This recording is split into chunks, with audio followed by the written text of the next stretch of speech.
दोस्तों, मैं दीक्षा आज आप लोगों के लिए एक ऐसी सच्ची घटना पर आधारित कहानी लेकर आई हूँ जिसका शीर्षक है छोटे कपड़ों वाली बहू। अगर आपको कहानी पसंद आए तो प्लीज़ हमारे चैनल को सब्सक्राइब कीजिए, लाइक कीजिए, शेयर कीजिए। चलिए सुनते हैं कहानी क्या है। तो इसका शीर्षक है छोटे कपड़ों वाली बहू। आईने के सामने खड़ी होकर रितिका तैयार हो रही थी। उसने मिनी ड्रेस पहन रखी थी, लाल रंग की लिपस्टिक और आंखों में काजल लगाकर वो बहुत ही सुंदर दिख रही थी। उसने बाल में अच्छे से जूड़ा भी बनाया था। अपनी खूबसूरती को आईने में निहारते हुए वो गालों में पाउडर लगा रही थी। रितिका, थोड़ा टचअप और कर लेती हूँ। शादी में जाना है तो मेकअप तो थोड़ा हैवी होना ही चाहिए ना। तभी तो लोगों की नज़र दूल्हा के अलावा दुल्हन के ऊपर से मुझ पर भी पड़ेगी। कुछ देर बाद वो पूरी तरह तैयार हो गई, लेकिन उसे डियो नहीं मिल रहा था। उसने इधर उधर देखा लेकिन डियो कहीं भी नहीं दिखा। रितिका, ओह, ये डियो कहाँ चला गया? यहीं तो रखा था, रवि से पूछती हूँ। उसके बाद उसने ऊंची हील वाली सैंडल पहनी और खटखट करते हुए ड्राइंग रूम में आई, जहाँ पर उसका हस्बैंड रवि मोबाइल में गेम खेल रहा था। रितिका, तुमने मेरा डियो कहीं देखा है क्या? लेकिन रवि मोबाइल गेम में इतना व्यस्त था कि उसने अपनी वाइफ की बात नहीं सुनी। एक दो बार रितिका ने फिर से रवि से वही बात पूछी, लेकिन वो तो मोबाइल गेम में पूरी तरह घुसा हुआ था। ये देखकर रितिका को गुस्सा आ गया और वो रवि के पास गई, उसके हाथ से उसका मोबाइल छीन लिया। रवि, अरे ये तुम क्या कर रही हो? ये बोलकर उसने जैसे ही अपनी पत्नी की ओर देखा, वो देखता ही रह गया। कुछ देर रितिका उसे घूरते हुए देखती रही, फिर कहा, रितिका, क्या है? तुम मुझे ऐसे क्यों घूर रही हो? पहले तुमने मुझे कभी देखा नहीं है क्या? रवि, तुम ये क्या पहन कर जा रही हो शादी में, इस मिनी स्कर्ट में? रितिका, क्यों, क्या खराबी है? इसमें क्या खराबी है? रवि, अरे नहीं, खराबी नहीं है, लेकिन तुम्हें पता है ना कि बाहर कितनी ठंड है। हर दिन न्यूज़ में ठंड के कहर की खबर छप रही है। अगर तुम ऐसी ड्रेस में बाहर जाओगे तो लोग क्या कहेंगे? रितिका, शादी के पहले तो तुम बहुत मॉडर्न बनते थे, शादी के बाद तुम भी टिपिकल मर्द हो गए। अरे लोग क्या कहेंगे ये सोचकर मैं कपड़े पहनना छोड़ दूँ क्या? आज ही सुनो, मुझे नहीं जाना तुम्हारे साथ शादी में, तुम ही जाओ अकेले। ये कहकर रितिका गुस्से में अपने कमरे में जाने लगी और तो रवि ने उसका हाथ पकड़ लिया। रितिका, छोड़ो मेरा हाथ। सारे के सारे मर्द एक जैसे ही होते हैं। शादी के पहले उनका अलग चेहरा होता है, शादी के बाद उन्हें लगता है कि औरतें बस उनके इशारों पर ही चलती रहें। वो जो चाहें औरतें वही करें, वो जो चाहें औरतें वही पहने, जो चाहें वो खाएं, जो चाहें औरतें बस वही करें। अरे आप लोग पत्नी नहीं, दासी चाहिए। रवि, रितिका देखो तुम बात को क्यों खींच रही हो? रितिका, मैं खींच नहीं रही हूँ। लो कर लो बात। शादी में मैं क्या पहनूँ क्या नहीं ये आप ही डिसाइड करो। रवि, रितिका, मैं ये कह रहा हूँ कि मैं तुम्हारे कपड़े डिसाइड करूँगा, तुम्हें जो पहनना है पहनो। लेकिन तुम देख रही हो ना, सर्दी है, कितनी सर्दी है। अगर इन छोटे कपड़ों में तुम बाहर जाओगे तो बीमार होने का डर है। रितिका, बीमार तो बहाना है। रवि, तुम खुद नहीं चाहते हो कि मैं तुम्हारे साथ शादी में ऐसे कपड़े पहनकर जाऊं। रवि, नहीं आसना, ऐसा बिल्कुल नहीं है। तुम्हारा अगर मिनी ड्रेस में ही शादी अटेंड करने का मन है तो नो प्रॉब्लम। रवि बात ज़्यादा बढ़ानी नहीं चाहता था क्योंकि उसे पता था कि रितिका सुनेगी नहीं। रितिका मिनी ड्रेस में ही शादी में पहुंच गई। वहाँ सभी की नज़र उसी पर टिकी थी। सभी उसे घूर घूर कर देख रहे थे। रवि को थोड़ा अजीब महसूस हो रहा था, लेकिन रितिका तो बहुत खुश थी। रितिका, देख रहे हो, सभी मुझे कैसे घूर घूर कर देख रहे हैं। लगता है मैं कुछ ज़्यादा ही ब्यूटीफुल लग रही हूँ। और एक तुम थे जिसने घर पर ही कितनी नौटंकी की इन कपड़ों को लेकर। रवि ने रितिका की बातों का कोई जवाब नहीं दिया। उधर रवि के सामने तो लेकिन नहीं, उसकी पीठ के पीछे रितिका के कपड़ों को लेकर बातें बना रहे थे शर्मा। अरे यार, रवि की वाइफ को क्या हो गया। वर्मा, देख रहे हो कैसी ड्रेस पहन कर आई। वर्मा, अच्छी तो है ड्रेस। शर्मा, अरे ड्रेस तो अच्छी है लेकिन कितनी सर्दी है, कौन ऐसी ड्रेस पहनता है।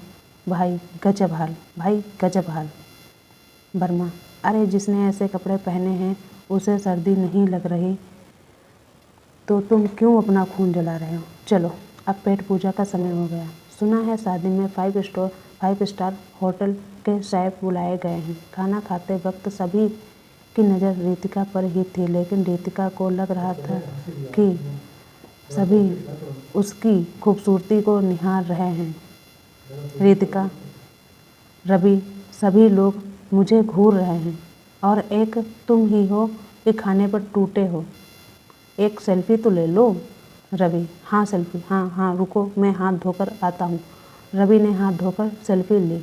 जैसे जैसे रात बढ़ी सर्दी और भी ज़्यादा बढ़ रही थी। सभी लोगों ने तो गर्म कपड़े पहन रखे थे, उन्हें कुछ खास फर्क नहीं पड़ रहा था, लेकिन रितिका की हालत अब थोड़ी खराब हो रही थी। रितिका, रवि बहुत ठंड लग रही है, अब घर चलें। रवि, घर? शादी देखनी नहीं है क्या तुम्हें। रितिका, नहीं रवि, इतना पैसेस नहीं है मुझ में। रवि और रितिका अपनी कार से घर वापस लौट आई। अगले दिन रितिका ने रवि को कांपते हुए जगाया। रितिका, रवि उठो ना। रवि, क्या हुआ रितिका, तुम इस तरह कांप क्यों रही हो। रवि ने आसना के सिर पर हाथ रखा तो वो तवे की तरह गर्म था। रवि, रितिका तुम्हें तो तेज बुखार है। रवि ने अपनी बात भी खत्म नहीं की थी कि रितिका ने कहा, रितिका, रवि अब उल्टी आ रही है, मुझे बाथरूम ले चलो। आसना को लगातार उल्टी तो हो ही रही थी, उसे दस्त भी लग गए थे। रितिका, रवि बहुत वीकनेस लग रही है, बहुत ही ज़्यादा। ये कहकर रितिका ज़मीन पर गिर पड़ी। उसे सांस लेने में भी अब दिक्कत होने लगी थी। रवि, रितिका क्या हुआ तुम्हें, आंखें खोलो, अपनी आंखें खोलो रितिका। रितिका का शरीर ठंडा हो जा रहा था।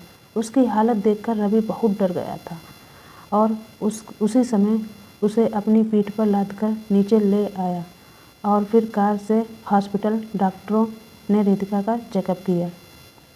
डॉक्टर, उन्हें इमीडिएट एडमिट करिए, इनकी हालत बिल्कुल ठीक नहीं है। रितिका को आईसीयू में एडमिट किया गया और उसे ऑक्सीजन रिपोर्ट पर रखा गया क्योंकि वो ठीक से सांस नहीं ले पा रही थी। पूरी रात वो उसी तरह अस्पताल में रही। अगले दिन रविवार। रवि, डॉक्टर साहब, आखिर आप लोग कुछ बोलते क्यों नहीं, अच्छी भली तो थी मेरी बीवी, अचानक से क्या हुआ, ऑक्सीजन सपोर्ट कर क्यों रखा है आपने, कोई चिंता की बात है क्या। डॉक्टर, हाँ चिंता की बात तो है, उनका जस्ट पूरी तरह से जाम हो गया है, सीवियर निमोनिया हो गया है उन्हें भयानक ठंड लगी है। हम दवाई से जस्ट क्लियर करने की कोशिश कर रहे हैं, अगर उससे हो जाता है तो ठीक है, नहीं तो हमें किसी भी तरीके से जस्ट का बलगम निकालना होगा। तब तक जस्ट क्लियर नहीं होगा वो ठीक से सांस नहीं ले पाएंगे। डॉक्टर की बात को सुनकर रवि का चेहरा पीला पड़ गया। उसे कल की सारी बात याद आ रही। रवि मन में ही मैंने कितनी बार मना किया, लेकिन उसने मेरी एक बात भी नहीं मानी। ईश्वर, रितिका को ठीक कर दो। पूरी रात रवि रितिका के लिए भगवान से प्रार्थना करता रहा, लेकिन अगले 2 दिन तक रितिका की तबीयत में कोई सुधार नहीं हुआ। और तीसरे दिन की बात है, रात का समय था। रवि अस्पताल के बाहर बैठा हुआ था, उसे नींद आ रही थी। तभी एक डॉक्टर उसके पास आया और उन्होंने कहा, डॉक्टर, आई एम सॉरी, हम आपकी पत्नी को नहीं बचा सके। डॉक्टर की ये बात सुनकर रवि की आंखों के सामने अंधेरा सा छा गया और वो भागा आईसीयू में गया और वहाँ जाकर उसकी सांसें थम सी गईं। सफ़ेद कपड़ों में लिपटी हुई उसकी आसना शान से लेटी हुई थी। रवि, रितिका तुम मुझे ऐसे छोड़कर नहीं जा सकती, कैसे जीऊँगा मैं तेरे बिना, कैसे। प्लीज़ रितिका उठ जाओ मेरे खातिर, प्लीज़ प्लीज़ प्लीज़ उठ जाओ रितिका, मुझे इस तरह के सफ़र में अकेला छोड़कर मत जाओ। डॉक्टर आप इस तरह क्यों चिल्ला रहे हो? रवि, डॉक्टर मेरी पत्नी मर गई। डॉक्टर, ये आप क्या कह रहे हो? आपकी पत्नी अब खतरे से बाहर है, यही कहने तो मैं आया हूँ। आप उनसे मिल सकते हैं।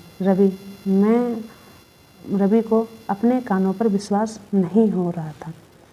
रवि मन में, इसका मतलब वो जो देख रहा था वो सब सपना था। हे भगवान, कितना बुरा सपना था। वो भागकर आईसीयू में गया। रितिका अब होश में आ चुकी थी। उसने जैसे ही रवि को देखा वह ज़ोर ज़ोर से रोने लगी। Ritika, I am sorry Ravi, I am sorry, मैंने अपनी गलती के कारण तुम्हें बहुत परेशान किया। सॉरी, अब मैं कभी भी छोटे कपड़े नहीं पहनूंगी। रवि, नहीं रितिका, कपड़ों में बुराई नहीं है, बस हर कपड़े का समय होता है। अब स्विमिंग पूल में हम लुंगी पहनकर रहेंगे तो कितने फनी लगेंगे, क्यों है ना? रवि की बातों को सुनकर रितिका ने उसे मुस्कुराते हुए गले लगा लिया। Thank you. आज की कहानी इतनी थी। अगर आपको पसंद आती है तो प्लीज़ हमारे चैनल को सब्सक्राइब करें। Thank you.